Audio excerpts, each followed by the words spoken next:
YouTube ஆட்ஸோட marketing ads, YouTube optimisation and வந்துட்டு யூடியூபோட ஆட்ஸ் இருக்கும். 21, 25 பார்த்துட்டு அப்படியே வந்துட்டு ஷாப்பிங் ஆட்ஸ் பார்த்துக்கலாம். ஷாப்பிங் ஆட்ஸ் மட்டும்தான் அதில் பெண்டிங் இருக்கும். மற்றது எல்லாமே நம்ம கம்பைன் பண்ணி பண்ணணும், ஈஸியாக தான் இருக்கும். ஒரே மாதிரி தான். எங்கடா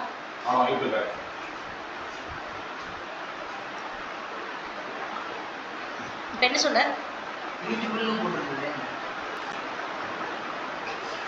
காணமே.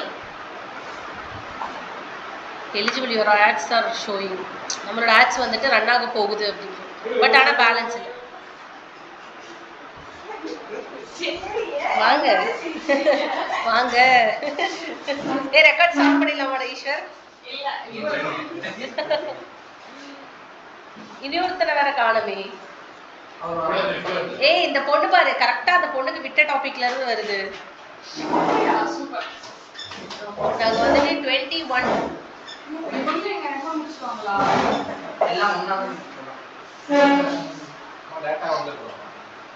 ஆமா கரெக்டா டைம் சொல்லுங்க.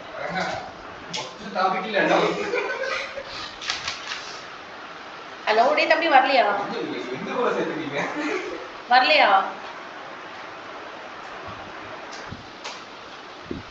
அப்படியா? சரி சரி சரி பாரு.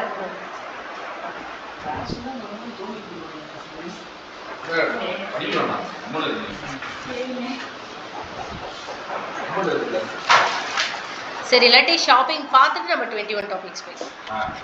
ஓகேவா? இப்படி பார்த்து இப்படி பார்த்து அப்படி பார்த்து எல்லாம் ஒன்று தான், எல்லாமே ஒன்று தான் ஓகே.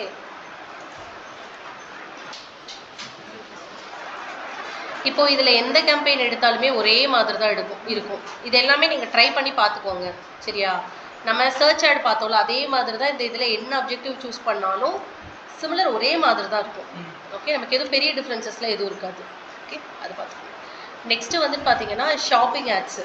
ஓகேவா? அந்த ஷாப்பிங் ஆட்ஸ் மட்டும்தான் இந்த எல்லாத்துலேயுமே வந்துட்டு கொஞ்சம் டிஃப்ரெண்ட்டாக இருக்கிற மாதிரி இருக்கும். ஓகே, இப்போ நம்ம ஷாப்பிங் ஆட்ஸ் என்ன பர்பஸ்க்காக போடுவோம் அப்படின்னா, நான் இப்போ ஒரு ப்ராடக்ட் வச்சுருக்கேன்னா அந்த ப்ராடக்ட்டை வந்துட்டு எனக்கு சேல் ஆகணும், அதுக்காக தான் இந்த ஷாப்பிங் ஆட்ஸ். இப்போ சேல் ஆகணும் இல்லை கஸ்டமர் வெப்சைட்டோட டிராஃபிக் வரணும். ஓகேவா? நம்ம இதில் வந்துட்டு ஏதாவது ஒரு அப்ஜெக்டிவ் சூஸ் பண்ணிக்க. நான் வந்துட்டு சேல்ஸ் பண்ணுறேன். ஓகே, பண்ணிட்டு அப்படியே கீழே வரீங்க. இந்த கன்வர்ஷன் கோல் மேக்ஸிமம் ப்ராடக்ட்டுக்கு செட் பண்ணாதீங்க. ஓகே, ஏன் செட் பண்ணக்கூடாது அப்படின்னா, ப்ராடக்ட் வந்துட்டு நம்ம ஒரு ப்ராடக்ட்டை கான்சென்ட்ரேட் பண்ண மாட்டோம். ஓகே, கிட்டத்தட்ட வந்துட்டு ஒரு 10-15 ப்ராடக்ட் மினிமம் ஆட் பண்ணுவோம். அப்போ பண்ணுறப்போ என்ன ஆகும்னா, ட்ராக் பண்ணுறப்போ ஸோ ஒரு பேஜஸ் ஒரு ப்ராடக்ட்டுக்கும் பேஜ் பி எவ்வளோ இருக்குது அந்த அளவுக்கு இன்டெப்த் அனாலிசிஸ் நம்ம தேவையில்லை. ஓகே, வெப்சைட்னா ஓகே, பட் ஆனால் வந்துட்டு ப்ராடக்ட் அப்படிங்கிறப்ப அந்த அனாலிசிஸ் கொஞ்சம் கம்மி பண்ணிடுவோம். ஓகே, நமக்கு தேவை வந்துட்டு ப்ராடக்டோட சேல் ஆகணும், எவ்வளோ கன்வர்ஷன்றது தெரியணும், அவ்வளோதான். இந்த ஆட்ஸ் மூலியமாக எவ்வளோ பேர் என்னோட ப்ராடக்ட்டை வாங்கியிருக்காங்க. ஓகே, பேஜ் வியூஸ் தேவையில்லை, கன்வர்ஷனே செட் பண்ண வேண்டாம். கன்வர்ஷன் வந்துட்டு இது செட் பண்ணாதீங்க. ஏன்னா ஒரு ப்ராடக்ட் வந்துட்டு எடுத்ததும் அவன் இப்போ வாங்க மாட்டான். அப்போ வந்துட்டு இந்த வேல்யூ வந்துட்டு உங்களுக்கு 0 காமிக்கிறப்ப உங்ககிட்ட கொஸ்டின் கேட்பாங்க, ஏன் வந்துட்டு இந்த கன்வர்ஷன் வேல்யூ 0 இருக்குது அப்படின்னு கேட்பாங்க. ஓகே, அதனால வந்துட்டு இதை நீங்கள் செட் பண்ண வேண்டாம். சேல்ஸ் போயிட்டீங்க ரைட், எங்க செட் பண்றது? இங்க வந்துட்டு இல்ல எங்க செட் பண்றீங்க? செட் பண்ண வேண்டாம். இல்ல சொல்லுவேன், அது சொல்லுவேன். இதுக்கு அப்புறம் வந்துட்டு ப்ராடக்ட் கேட்க மாட்டேன், பாதி வரை கேட்க மாட்டேங்குது. ப்ராடக்ட் சேல்ஸ் அப்புறம் வேற என்ன சொன்னீங்கன்னு சாமி இந்த அவர் பாஷையில கேக்குறாங்க. இங்க வந்துட்டு ஷாப்பிங், இந்த கன்வர்ஷன் கோல் செட் பண்ண கூடாது. ஓகேவா? இந்த ஷாப்பிங் நான் பண்ணிட்டேனா, பண்ண பிறகு இந்த இடத்துல வந்துட்டு உங்களுக்கு கேட்கும்.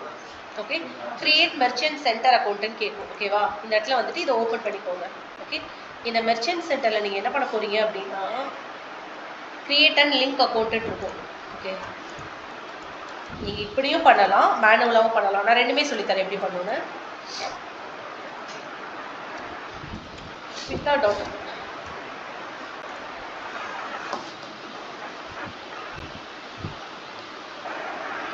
ஆட்டோமேட்டிக்கலி அதுவே காமிக்கும். அண்ட் இன்டர்னல் ஏதாவது இப்போ நம்ம ஒரு ப்ராடக்ட் மட்டும் சேல் பண்ண மாட்டோம். அப்போ நீங்கள் கன்வர்ஷன் செட் பண்ணால் வேஸ்ட் பண்ணுறீங்களா? கன்வர்ஷன் செட் பண்ணக்கூடாது. கன்வர்ஷன் யாருமே ப்ராடக்ட்டுக்கு செட் பண்ண மாட்டாங்க. ஏன்னா உங்களோட ப்ராடக்ட் உங்களோட பர்சனல் யூஸ்க்கு வேணா நீங்கள் பண்ணிக்கோங்க. இந்த ஷாப்பிங் இது பண்ணுனீங்கன்னா இதுல கன்வர்ஷன் நடந்தா தானே அவங்க பேமெண்ட் எடுப்பாங்க. ஆமா. கரெக்ட்டுங்களா? ஆஹா. கன்வர்ஷன் இதுல வந்துட்டு கிளிக் ஆப்ஷன் கிடையாது. ஓகேவா? ஆனா உங்களுடைய ப்ராடக்ட்ட வந்துட்டு போய் வாங்குனாதான் காசு போகும்ல, இல்ல பார்த்தாலே காசு போகும். அதாவது வெளிய இருந்து நம்மளோட உள்ள வந்து நம்மளோட ஆமா, பார்த்தாலே போகும். அந்த ப்ராடக்ட்ட வந்து வாங்கல அது அவங்களோட விஷயம்.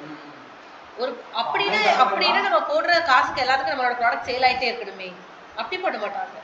ஓகேவா? சரி, இங்க பாருங்க. அப்ப கன்வர்ஷன்ங்கிறது உள்ள போறதோட கன்வர்ஷன். கன்வர்ஷன்ங்கிறது இப்போ நீங்க சொன்னீங்க தெரியுங்களா, அமேசான்ல வந்து நம்ம ஒரு ப்ராடக்ட் ஆட் பண்றோம், ஆட் பண்ணி ஆட் டு கார்ட்ல வச்சிருக்கிறோம். அப்ப நான் நீங்க கேட்டேன் உங்ககிட்ட அது கன்வர்ஷன் ஆயிருக்கு, பர்ச்சேஸ் ஆயிருக்கு தெரியும், எப்படி தெரியும் கேட்டா டேட்டாஸ் தெரியும் சொன்னீங்க. ஆமாமா தெரியும். பட் இங்க வந்து கன்வர்ஷன் நடக்குது இல்ல, அவங்க பர்ச்சேஸ் பண்ணிருக்கான். ப்ரோ பர்ச்சேஸ் எப்படி ப்ரோ ஒரு mean about you are just tracking about the purchase is done or not about. இப்போ நான் ஆட்ஸே என்ன பர்பஸ்க்காக நான் வந்துட்டு உங்களுக்கு ஒரு அட்வர்டைஸ்மெண்ட் பண்றேன், அவ்வளவுதான். அந்த ப்ராடக்ட்டை நீங்க வாங்குங்க, வாங்காம போகாது உங்க பிரச்சனை. நான் வந்துட்டு வியூ பண்ண வச்சிட்டேன், அவ்வளவுதான். அதான் இங்க கான்செப்ட். ஏன்னா நம்ம அந்த ப்ராடக்ட்டை வந்துட்டு வாங்கணும்னு தோணுனாலும் இந்த விளம்பரம் தான் நமக்கு ஞாபகம் இருக்கும். ஓகே, ஏன் வந்துட்டு நான் இந்த இடத்துல கன்வர்ஷன் செட் பண்ண வேண்டாம்னு சொல்றேன்னா, எப்பொழுதுமே இப்போ நீங்க Amazon ads separate. Amazon ads உங்களுக்கு கண்டிப்பா நீங்க ஒரு ப்ராடக்ட்டை வாங்குனீங்கன்னா நீங்க அந்த டேஷ்போர்ட்லயே பார்த்துக்கலாம். ஆனா இது அப்படி கிடையாது. ஓகேவா? நீங்க அந்த இப்போ நான் வந்துட்டு இந்த ஆட்ஸை கிளிக் பண்றேன்.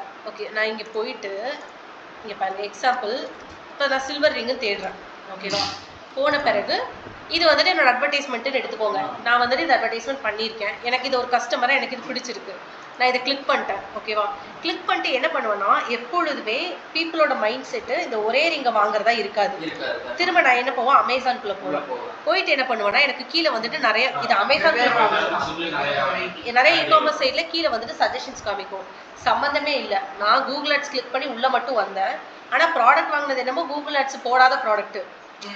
இந்த மாதிரி இஷ்யூலாம் இருக்குல்ல, அதனால தான் நான் என்ன சொல்றேன்னா கன்வர்ஷன் வந்து செட் பண்ணக்கூடாது. ஓகேவா? ஆனால் நீங்கள் பார்த்துக்கலாம் உங்களோட ஆட்ஸை எவ்வளோ வியூ ஆயிருக்கு, எவ்வளோ பேர் கிளிக் பண்ணியிருக்காங்க, அதெல்லாமே நீங்கள் பார்த்துக்கலாம். ஓகே, பட் கன்வர்ஷன் வேல்யூ மட்டும் செட் பண்ண வேண்டாம், டிஃபால்ட்டாக இருக்கட்டும். ஓகே, போயிட்டு இந்த இடத்துல ஏன் வந்து உங்களுக்கு வந்துட்டு இந்த இடத்துல இன்டர்னல் எரர்னு வருது. ஓகேவா? அதனால நான் என்ன பண்ணுறேன் அப்படின்னா மேனுவலாக க்ரியேட் பண்ண போகிறேன். அது ஏன் இன்டர்னல் எரர்னா, சம்டைம்ஸ் கூகுள் சைடு வந்துட்டு அந்த எரர் வரலாம். நார்மலாக இருக்க டைம் அதுவே ஓப்பன் ஆகிடும். மெர்ச்சன்ட் சென்டர்னு போயிட்டு இந்த இடத்துல ஸ்டார்ட் நவ் கொடுத்துக்கலாம். நான் ஒருவேளை Q3 லாகின் பண்ணி வச்சிருக்கனாலும் இருக்கலாம், வாய்ப்பு இருக்கு. இதுதான் டேஷ்போர்டு. ஓகேவா? ஸோ ஆட்டோமேட்டிக்காக வந்துட்டு உங்களுடைய அக்கௌண்ட் நேமில் எந்த மெயில் ஐடி லாகின் பண்ணியிருக்கீங்களோ அந்த மெயில் ஐடிக்கு ஓப்பன் ஆகிடும். ஸோ இதுதான் வந்துட்டு கூகுளோட மெர்ச்சன்ட் சென்டர் ஐடி. இந்த நம்பர் தான். ஓகே, இப்போது இதுக்கும் உங்களுடைய கூகுள் ஆட்ஸோட இந்த நம்பருக்கும் இங்கே ஒரு நம்பர் இருக்கும், ஒரு நிமிஷம்.